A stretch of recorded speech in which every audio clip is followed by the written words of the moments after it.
Bismillahirrahmanirrahim. Assalamu alaikum to all dear students and aspirants. Welcome to Z English classes. आज का जो हमारा topic है ये हाई स्कूल इंग्लिश ग्रामर से थोड़ा सा हटके है क्योंकि स्टूडेंट्स ने रिक्वेस्ट की थी कि हमें राइटिंग के ऊपर भी एक वीडियो चाहिए ताकि उनके कॉन्सेप्ट्स क्लियर हो सकें कि उसमें राइटिंग में क्या स्टेजेस हैं और क्या टिप्स होती हैं गुड राइटिंग के लिए। तो let's start our topic. What is writing? Writing is a form of communication that allows students to put their feelings and ideas on paper. Actually हम लोग कम्युनिकेशन जब कर रहे होते हैं तो कम्युनिकेशन सिर्फ ये नहीं होती कि एक स्पीकर हो और एक लिसनर हो। इवन जब हम कोई चीज़ राइट कर रहे होते हैं तो रिटन फॉर्म में भी हम कम्युनिकेट कर रहे होते हैं, हम कम्युनिकेशन कर रहे होते हैं और वो हमारी कम्युनिकेशन जो होती है वो राइटर और रीडर के दरमियान होती है। लेकिन जब हम स्पोकन फॉर्म में कम्युनिकेशन कर रहे होते हैं तो वो स्पीकर और लिसनर के दरमियान होती है, लेकिन रिटन फॉर्म में जो कम्युनिकेशन होती है वो राइटर और रीडर के दरमियान होती है। To organize their knowledge and beliefs into convincing opinions and to convey meaning through well constructed text. अब डिफरेंस दोनों में ये है कि जब हम स्पोकन फॉर्म में कम्युनिकेशन कर रहे होते हैं तो वहां पे हमारे जो आइडियाज होते हैं, हमारे जो फीलिंग्स होते हैं वो वेल ऑर्गेनाइज नहीं होते, क्योंकि according to situation, according to context जो आइडियाज हमारे माइंड में आ रहे होते हैं हम वो ही कन्वे कर रहे होते हैं।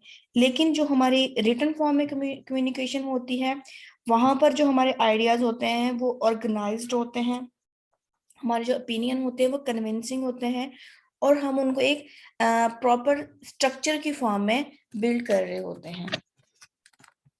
In its most advanced form, written expression can be as vivid as a work of art.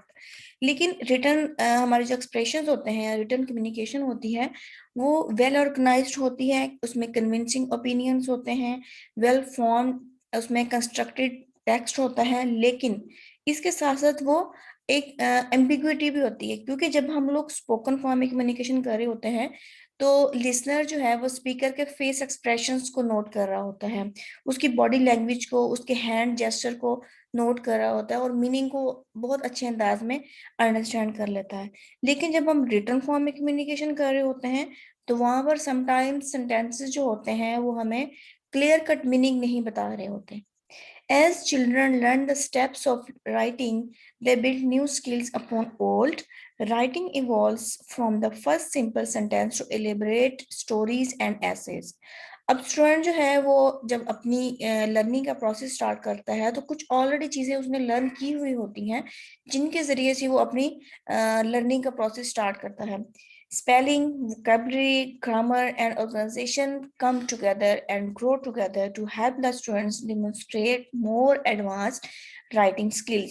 अब राइटिंग स्किल्स में मोस्ट इम्पोर्टेंट क्या होता है कि आपकी स्पेलिंग की मिस्टेक्स नहीं होनी चाहिए, आपके पास वोकैबुलरी होनी चाहिए, आपकी अच्छी ग्रिप होनी चाहिए ग्रामर के ऊपर, और आपको पता होना चाहिए कि जो चीज़ आप राइट कर रहे हैं उसको हमने किस अंदाज में ऑर्गेनाइज करना है, उसमें कोहेरेंस कैसे क्रिएट करनी है।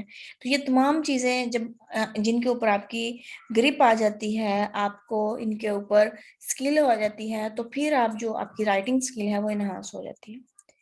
Linguist divide composition writing into 3 stages. अब हम स्टेजेस की बात करेंगे कि जब भी हम कोई चीज राइट करने लगते हैं तो उसमें 3 स्टेजेस को हमें फॉलो करना पड़ता है। Number 1 is pre writing, number 2 is writing and third one is post writing. अब प्री राइटिंग को हम देखते हैं, आप लोगों को इसके नेम से शुरू हो गया होगा कि वो चीज या वो प्रोसेस राइटिंग से पहले का अमल, जो हम राइटिंग का अमल करने से पहले का अमल कर रहे होते हैं, जिसमें हम खुद को तैयार कर रहे होते हैं, जिसमें हम प्लानिंग कर रहे होते हैं, जिसमें अपने आइडियाज को देख रहे होते हैं, जिसमें हम लोग अपने आउटलाइन तैयार कर रहे होते हैं, वो प्री राइटिंग स्टेज होती है। Pre-writing is preparatory stage that involves thinking, reflecting, and planning about what can go on. अब ये वो स्टेज है जहां पर आप क्या कर रहे होते हैं, सोच रहे होते हैं चीजों को। जब आपको एक टॉपिक दिया जाता है आप उसके बारे में सोचते हैं, उस टॉपिक, उस चीज का, जो भी आपका टॉपिक कंसर्न है, अगर आपका डिस्क्रिप्टिव टॉपिक है तो उस चीज का मॉडल आपके माइंड में आ जाता है, वो रिफ्लेक्ट आपके माइंड में आ जाता है। फिर आप उसकी प्लानिंग करते हैं, आप उसकी आउटलाइन बनाते हैं कि आपने किस किस तरह से चीजों को लेकर चलना है। सेकेंड स्टेज हमारे पास है writing. Writing is a real act of putting ideas to pen. translating images into meaning. It is a process of discovering and exploring ideas and putting these on paper. ये वो actual action है जिसमें हम अपने ideas को, अपनी feelings को, जो कुछ हमने प्लानिंग की होती है उसको हम शेप दे देते हैं। जो हमारे माइंड में डिफरेंट इमेजेस होते हैं उनको मीनिंग दे देते हैं। हम यहाँ पर अपनी राइटिंग का फर्स्ट ड्राफ्ट तैयार कर लेते हैं, आई मीन टू से फर्स्ट उसका स्केच बना लेते हैं। Third stage is post writing. Post writing is written. It needs reading, reviewing, and editing to be modified and polished. अब जब हम लोग अपना फर्स्ट ड्राफ्ट तैयार कर लेते हैं तो हम उस ड्राफ्ट को दोबारा रीड करते हैं, उसको रिवाइज करते हैं। हम देखते हैं कि हमने कोई मिस्टेक तो नहीं की, कोई स्पेलिंग की मिस्टेक, कोई ग्रामर की मिस्टेक, या कोई सेंटेंस का सीक्वेंस हमने सही नहीं रखा। तो उन चीजों को देखकर हम उसमें कुछ ना कुछ मॉडिफिकेशन कर रहे होते हैं, कुछ एडिशन कर रहे होते हैं और उसको फाइनल शेप दे देते हैं। ये हमारी 3 स्टेजेस थी राइटिंग की।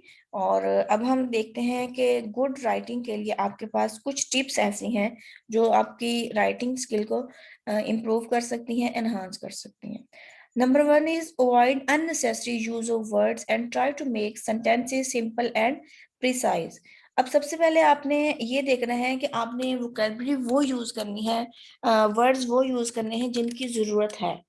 अननेसेसरी वर्ड्स को आपने यूज नहीं करना। समटाइम्स स्टूडेंट्स जो होते हैं वो अननेसेसरी वर्ड्स या अननेसेसरी सेंटेंसेस यूज कर देते हैं, सिर्फ इसलिए कि वो अपने जो राइटिंग का प्रोसेस है उसमें उसकी लेंथ को बढ़ा सके। अगर ऐसे राइट कर रहे हैं तो उसकी लेंथ को बढ़ा सके। और दूसरी बात यह है कि आपने सेंटेंसेस जो है उनको सिंपल बनाना है और वो प्रिसाइज हो। प्रिसाइज मीन ये नहीं कि वो बहुत ही आप लोग उनको मुख्तसर कर दे, बल्कि वो जामिया होने चाहिए। आपकी जो मुकम्मल मीनिंग है बात का वो उसके अंदर समझ आना चाहिए। Do not use complex language or vocabulary. Sometimes during writing process जो राइटर होता है वो ये समझता है कि मैं बहुत डिफिकल्ट टाइप के वोकैबुलरी यूज करूंगा तो इससे मेरा इम्प्रेशन जो है बहुत अच्छा पड़ेगा। लेकिन ऐसा नहीं होता। जब आप कोई चीज राइट कर रहे हैं तो आपने अपने रीडर्स को, अपनी ऑडियंस को अपने माइंड में रखना होता है कि आप किस लेवल के लिए लिख रहे हैं।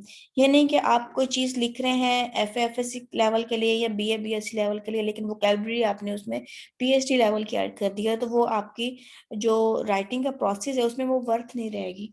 क्योंकि जो आपकी टारगेट ऑडियंस है वो इस काबिल नहीं होगी कि उस लैंग्वेज को अंडरस्टैंड कर सके। Try to avoid the use of jargons. आपने उसके अंदर जार्गन्स यूज कर नहीं करने। जार्गन एक ऐसी स्पेसिफिक टेक्निकल वोकैबुलरी होती है जो कुछ स्पेसिफिक पर्पस के लिए यूज की जाती है। तो वो स्पेसिफिक लोग ही उस लैंग्वेज को, उस वोकैबुलरी को जानते होते हैं, इसलिए आपने अपनी राइटिंग के प्रोसेस में जार्गन्स यूज नहीं करने। Pay due attention to grammar and spellings. ये बहुत इंपॉर्टेंट पॉइंट है कि जब आप कोई चीज लिख रहे हो तो आपने उसकी ग्रामेटिकल स्ट्रक्चर के ऊपर फुल कमांड रखनी है, उसके ऊपर फोकस करना है कि कोई ग्रामेटिकल स्ट्रक्चर में कोई प्रॉब्लम तो नहीं है, स्पेलिंग की कोई प्रॉब्लम तो नहीं है। समटाइम्स जस्ट वन लेटर के स्पेलिंग की चेंजिंग की वजह से टोटल वो वर्ड मीनिंग हमें डिफरेंट मीनिंग दे रहा होता है। फॉर एग्जाम्पल हम कहते हैं राइट और right, do not be repetitive as it may put off the reader। और आपने जब कोई चीज लिखनी है तो अगेन एंड अगेन उसमें एक ही पॉइंट को या एक ही सेंटेंस को रिपीट नहीं करना, क्योंकि इस तरह से आपके रीडर जो है वो, उनका इंटरेस्ट जो है वो कम हो जाएगा। Use active voice in informing sentences instead of passive voice.